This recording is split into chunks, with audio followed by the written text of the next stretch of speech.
Et vous savez quoi, Slimane, on va se retrouver, c'est la magie de la télévision, dans le café que nos téléspectateurs viennent de voir à l'instant, à la fin de ce sujet donc consacré au dialogue entre les religions ici à Casablanca. Il s'agit du Café Impérial, un café dans lequel nous allons rencontrer un personnage exceptionnel. C'est une femme marocaine, musulmane, qui est la seule dans le monde arabo-musulman à être conservatrice, tenez-vous bien, d'un musée juif. Et ça se passe ici à Casablanca. Il s'agit de Zhor Hihil. Bonjour Zhor, ravi d'être en votre compagnie. Bonjour Oueddia, bonjour. Merci de nous avoir attendus. J'ai envie de vous dire salam, shalom. Salam alaikum, shalom aleichem. C'est la même chose en fait. Absolument, ben c'est toute la force de cette proximité entre les cultures. La langue aussi joue un rôle de ciment et de rapprochement. Parlez-nous un petit peu de ce musée juif marocain ici à Casablanca. Il est ce musée du judaïsme, il a vu le jour il y a quand même un petit bout de temps, en 1997. Tout à fait, oui. Le musée du judaïsme marocain, en fait, c'est le seul et unique musée juif dans le monde arabe. Si vous voulez, c'est un musée qui était à l'initiative du Conseil des communautés juives du Maroc. Et après, on a reçu en fait le soutien du gouvernement du Maroc et du ministère de la Culture. Mais quand même, je dois rappeler quand même les noms de ces personnes, de ces 4 fondateurs qui ont été derrière cette belle initiative.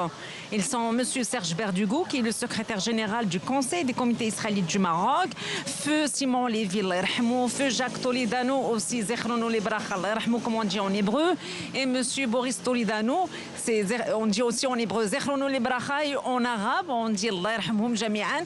Mais moi, ici, aujourd'hui, il faut saluer cette initiative citoyenne. C'est-à-dire les Juifs sont partis, mais pour ne pas les oublier et pour expliquer l'histoire de ces Juifs marocains qui constituent en fait une partie, une composante très ancrée, en fait, une partie intégrante de l'identité culturelle plurielle du Maroc.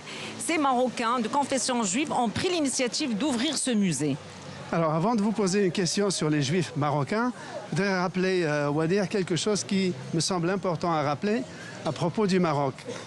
Casablanca est la première ville musulmane où un pape, en l'occurrence Jean-Paul II en 1985, a pu venir et parler à des musulmans. C'était donc en 1985.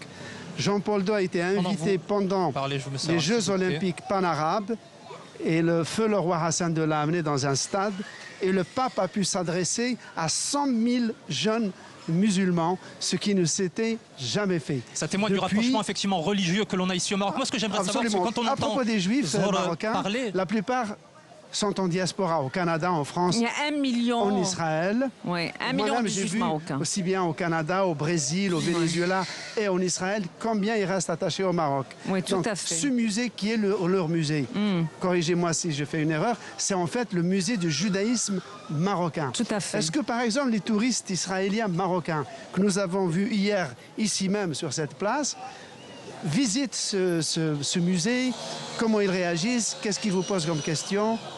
Qui visite finalement? Parce qu'ils peuvent venir de toute la planète, j'imagine. Oui, mais pourquoi en fait notre musée, il a une certaine particularité quand même. Si vous voulez, c'est le seul musée juif qui est la voix d'un judaïsme qui est produit ou issu d'une terre arabo-musulmane. C'est-à-dire c'est le produit d'une civilisation arabo-musulmane.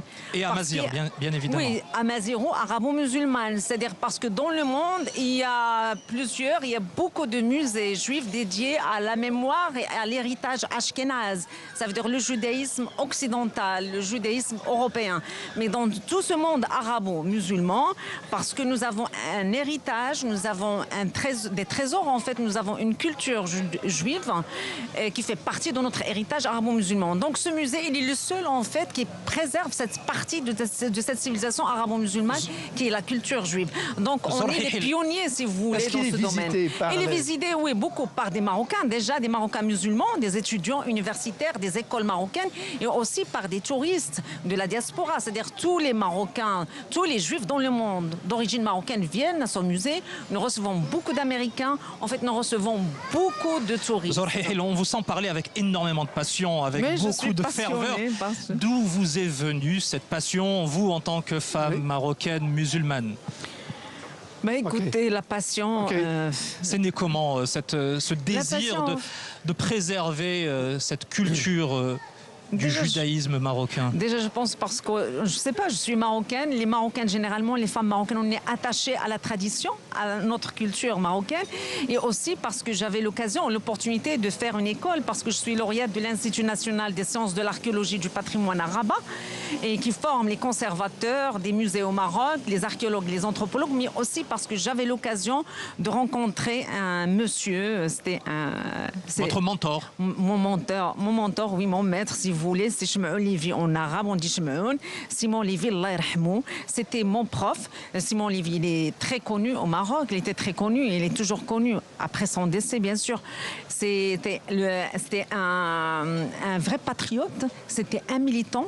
Et c'était aussi un militant à l'échelle, si vous voulez, à l'échelle culturelle. C'est-à-dire, il a fait l'exercice du militantisme culturel pour ouvrir ce musée aujourd'hui.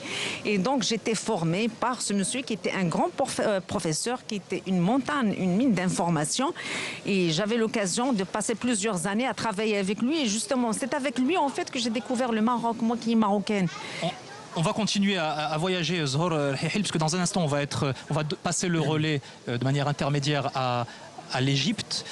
J'aimerais que vous nous disiez, une minute avant de leur donner l'antenne, j'aimerais que vous nous disiez, Slimane l'évoquait, qu'est-ce qui fait cet attachement si particulier des Juifs marocains au Maroc? Qu'est-ce qui les pousse parfois à revenir, à s'installer ici et à installer également leurs enfants? Écoutez, parce que c'est la particularité de notre histoire, c'est la particularité de notre culture. Le judaïsme marocain, il a 2000 ans et demi quand même d'existence. Les Juifs marocains, ils n'étaient jamais expulsés, ils n'étaient jamais chassés du Maroc. Il y avait une cohabitation entre Juifs et musulmans.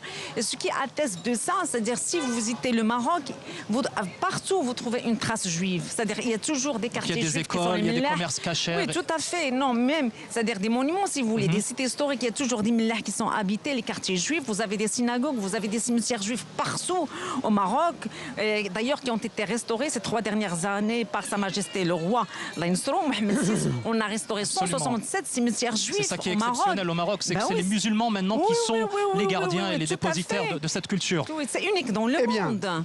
Merci Zohor. Avant de clore... Avant de passer, s'il vous plaît. On va laisser Slimane parler. Merci Zohor. On pourra en parler pendant des heures.